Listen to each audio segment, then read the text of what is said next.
Oh, good morning, afternoon, or evening, depending on where you are in the world. I'm Dawn Hollingsworth with the ILI Board of Directors.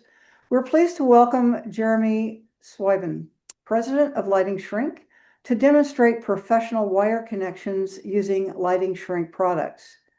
As this is a webinar format, your audio is muted. Please use the Q&A portion at the bottom of your screen to write questions, and we will try to get to all of them after Jeremy's presentation. And with that, I will turn this over to Jeremy. Thank you, Dawn. And thank you for everything you do for Illy in the industry. It's really, really good. I know over the years, I first got started in lighting in about 1988. I looked for someone else, worked for someone else.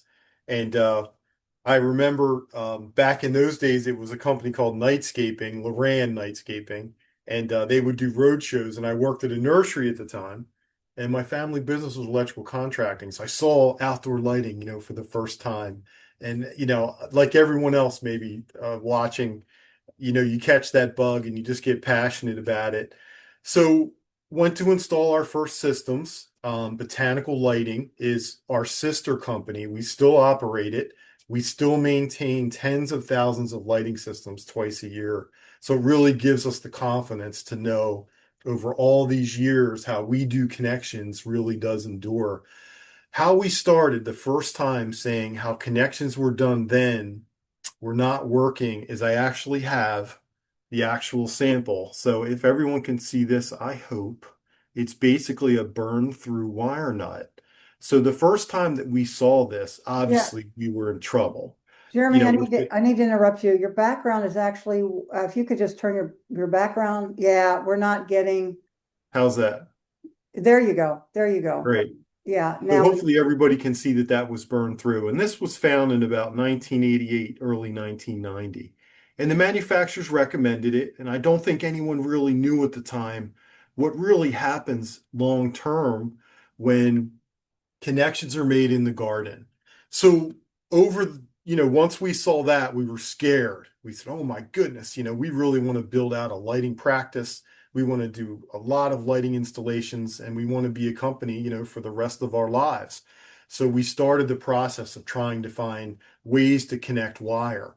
So what we really found was what goes wrong in a lighting connection itself, if it's stranded wire, is remember you're sealing circles. So these copper strands, 64, 65, 65 per 12 2 gauge, and the same on the other side.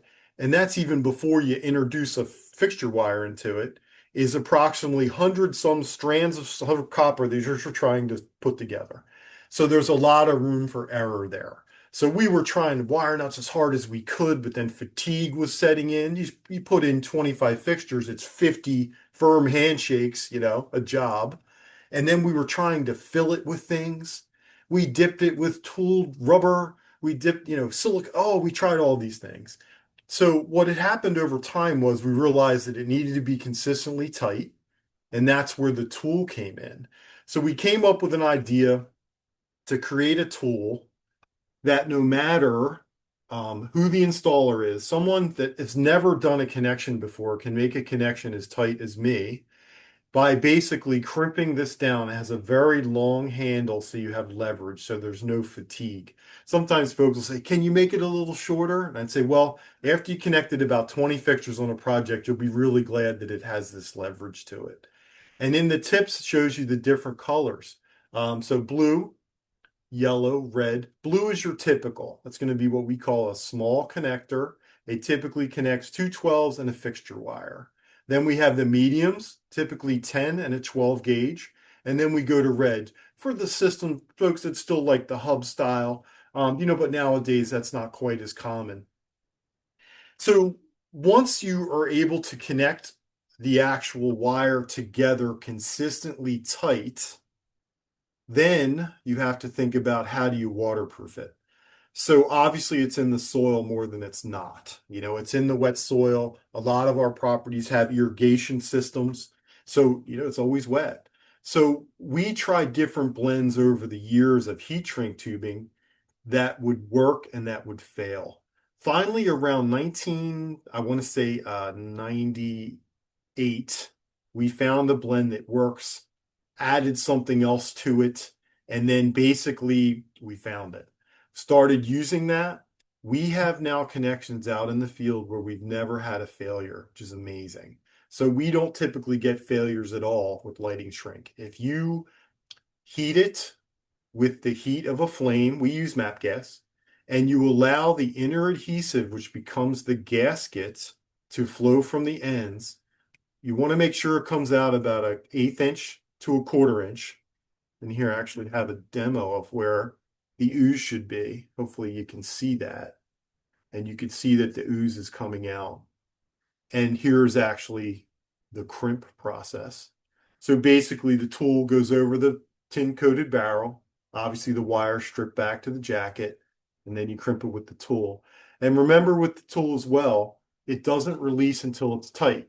So if you have someone that's not completely compressing it, you can't get it off the connector. We call it the work. You can't get it off the work until you completely compress it, and then the tool releases. So technically we call it a ratchet and crimper. So why do connections really fail? So no matter even how, if you were able to manually tighten it as hard as you could, or even use a manual crimper, what happens is in a very loose connection, well, even if it's slightly loose, really slightly loose, as that connection heats up and cools down, just by simply turning off and on, the strands expand and contract. And the connection over time literally destroys itself. It just pulls itself apart. And then I think, ultimately, when you are done doing that process, then the most important thing is going to be, obviously the heat shrink. So we get a lot of time, oh, I use heat shrink, or I use this, or I use that. We don't private label lighting shrink to any fixture manufacturer or any connection manufacturer. And basically, we know what blend works through botanical lighting doing maintenance all these years. So I'm looking at my notes here because we get a lot of commonly asked questions that I want to make sure I answer before maybe prompt someone to think of it. Um, I'm disappointed sometimes when I see clients. They'll say, "Oh, well, we have the connector. We love the tool, but we don't use the heat shrink." I'm like, "Oh, what are you doing?" It only takes, so if you commit to doing another minute, because that's about what a connection takes about another minute to heat it properly, and then you don't use what's proven. Oh, it's just, oh my goodness, you were that close. So you would never know. You bury it and it's gone. And what happens in a few years if that wasn't the correct blend that you should have used in the ground? Some other questions we get: installation. So how do we install lighting shrink actually on the project? So here's something that if you ever ordered lighting shrink, this actually, you're a new user, we send this out. And I'll make sure that this is more legible if anyone needs it. I could even put a link somewhere. So basically all this is a tool tray. We carry the bulk lighting shrink in the bottom of a tray, excuse me, a toolbox. We take then the top of the tray of the toolbox, we put how many connectors we might need for that job, and the heat shrink, and the tool, torch, stripper.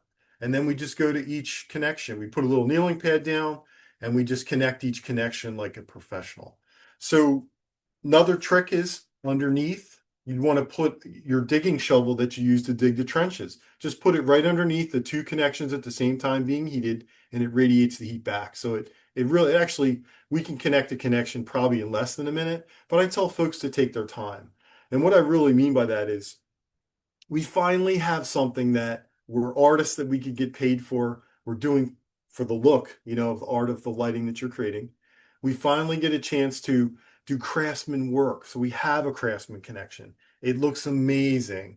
It's in line. It's not bulky, and it's not going to fail. Over time, I think I'm going to limit here. We have basically every connection anyone ever seen submitted to us that failed.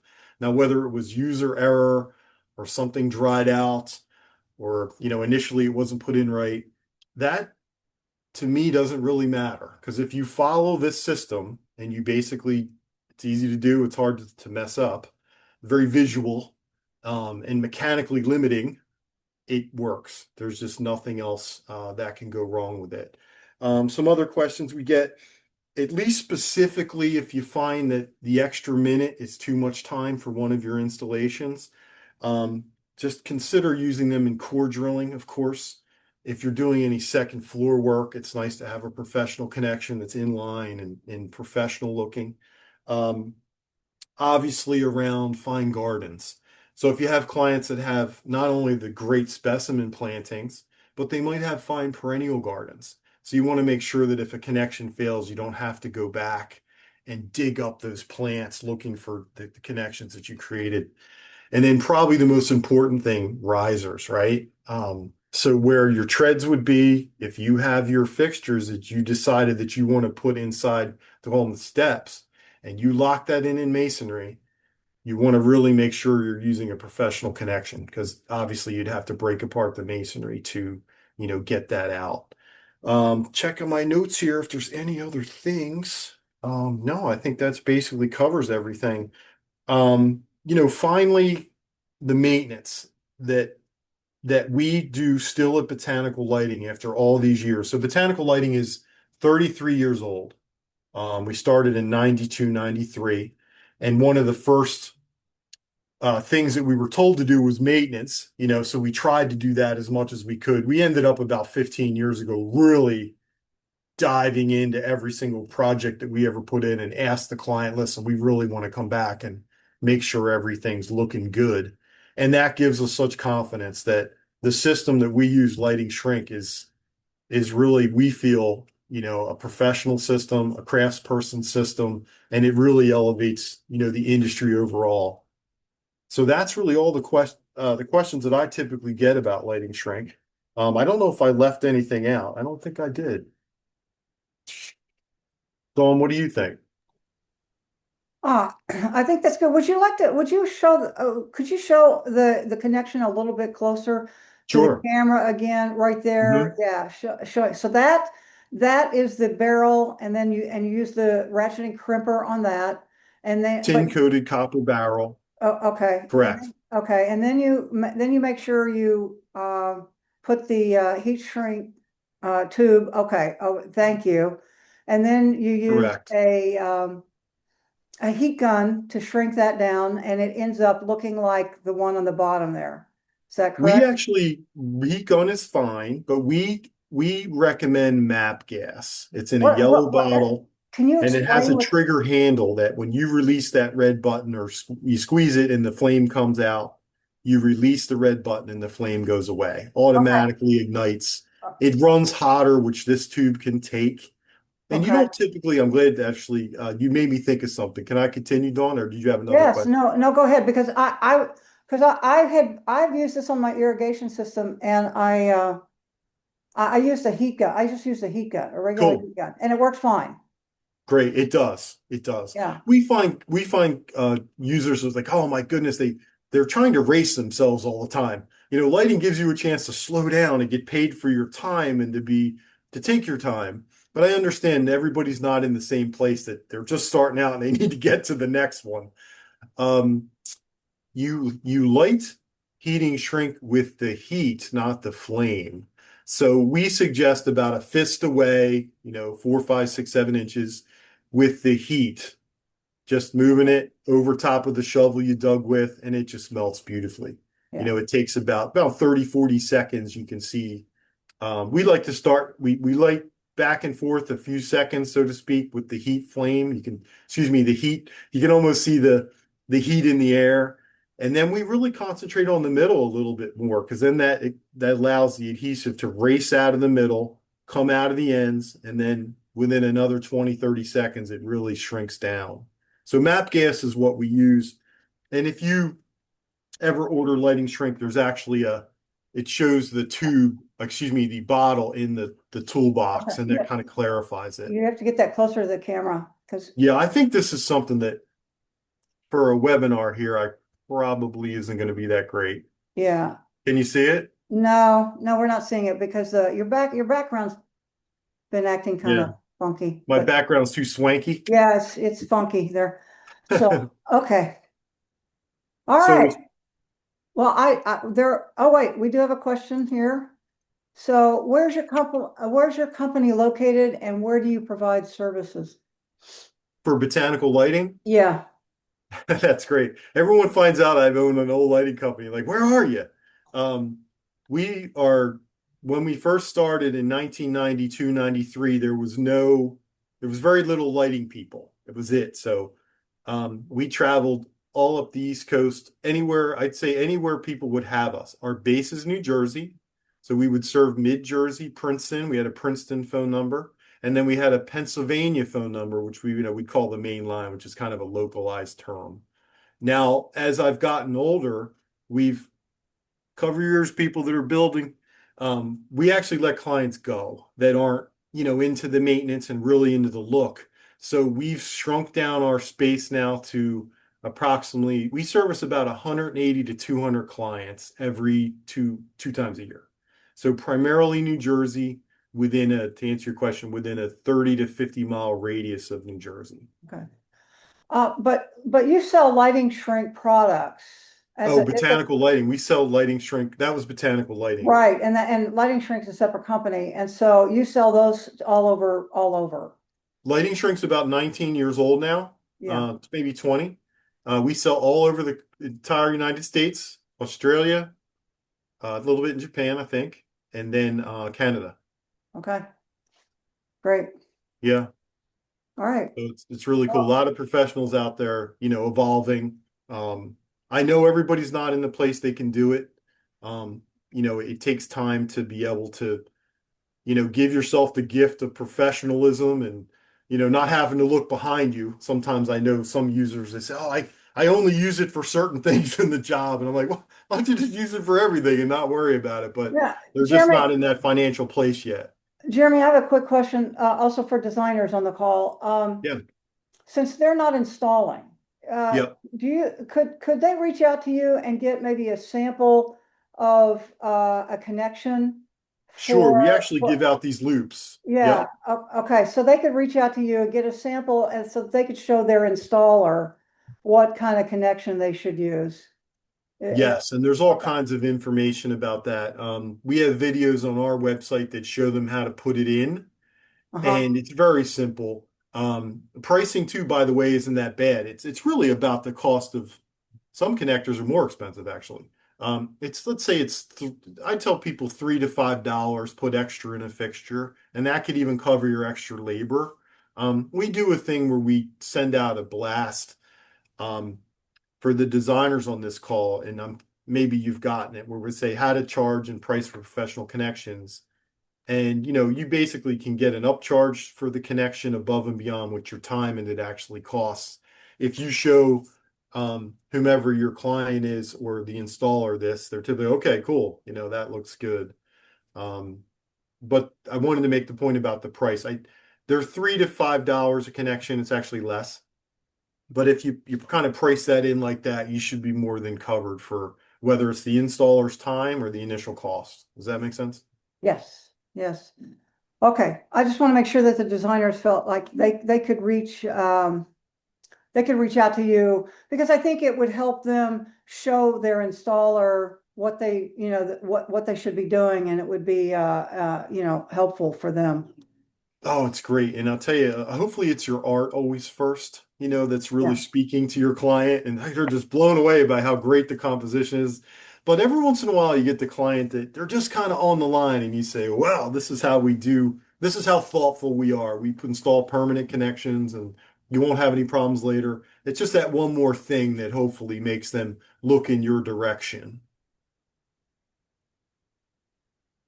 okay. Well, I don't have any other questions, and so I thank you. You're And welcome. Thank you for whoever's going to watch this and is on now for thinking about, bettering our great industry, this cottage industry that has just been so good to us in terms of botanical lighting and feeling like artists, and having something when we're done. It's just yeah, a great, great, I love it. Jeremy, thank you for coming this morning. Thank you, everybody, for being here.